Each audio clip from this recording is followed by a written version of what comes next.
अच्छा सुनो, सब्सक्राइब करते वक्त ना घंटी बजा देना। काहे की रूठी मोरी मैया सबेरे हमें मंदिर सजऊबई हो। काहे की रूठी मोरी मैया सबेरे हमें भुगवा लगाऊबे हो। काहे की रूठी मोरी मैया सबेरे हमें भुगवा लगाऊब हो। मंदिर में होते तो पंडित जी से कहते, मंदिर में होते तो पंडित जी से कहते, मलिया से कहत डराई मैया कैसे भुगवा लगाई हो। मलिया से कहत डराई मैया कैसे भुगवा लगाई हो। काहे की रूठी मोरी मैया सबेरे हम मंदिर सजाऊब हो। काहे की रूठी मोरी मैया सबेरे हम भुगवा लगाऊब हो।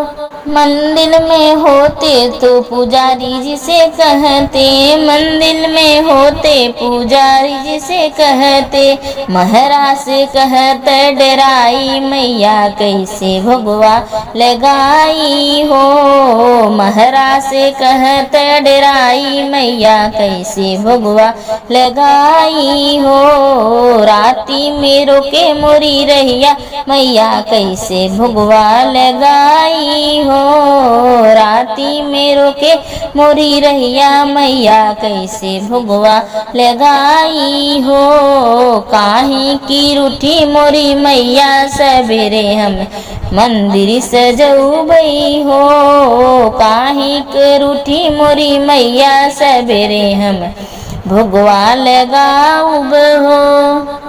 मंदिर में होते तो सुनरा से कहते, मंदिर में होते तो सुनरा से कहते, अरे गौआ से कहत डराई मैया कैसे भुगवा लगाई हो।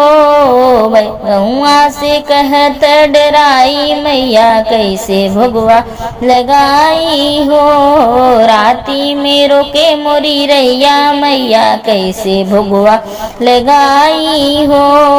राती में रोके मोरी रैया मैया कैसे भुगवा लगाई हो। काहे की रूठी मोरी मैया सबेरे हमें मंदिर सजऊबई हो। काहे की रूठी मोरी मैया सबेरे हम भुगवा लगाऊब हो।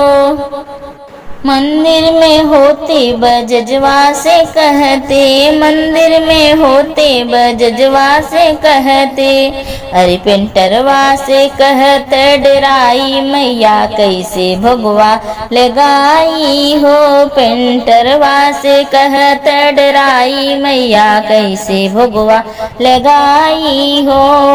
राती के मोरी रहिया मैया कैसे भुगवा लगाई हो।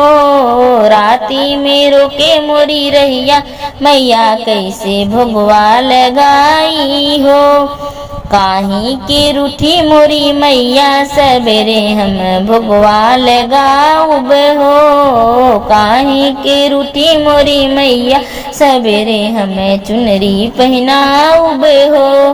काहे की रूठी मोरी मैया सबेरे हमें चुनरी पहनाऊब हो।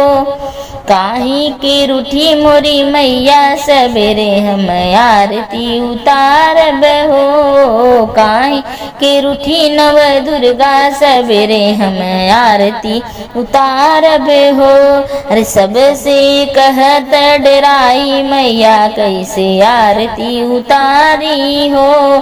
सब गौआ से कहत डराई मैया कैसे आरती उतारी हो। सब गौआ से कहत डराई मैया कैसे आरती उतारी हो।